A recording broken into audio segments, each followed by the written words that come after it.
Ang hirap maniwala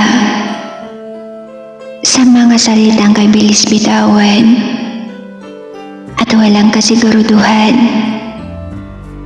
Ganyan ang nararamdaman ko sa tuwing nakikita ka at nakakausap ka. Parang laging may pagdududa.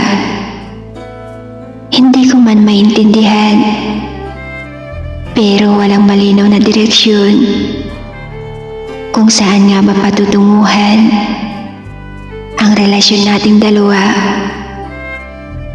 Pero sa ngayon, andyan ka. Pero darating din ba ang araw na bigla ka na lang mawawala? Mangiiwan na wala man lang paalam. Masisisi mo ba ako kung hindi ko pa kaya magtiwala sa'yo? Baka nga puno lang ako ng takot.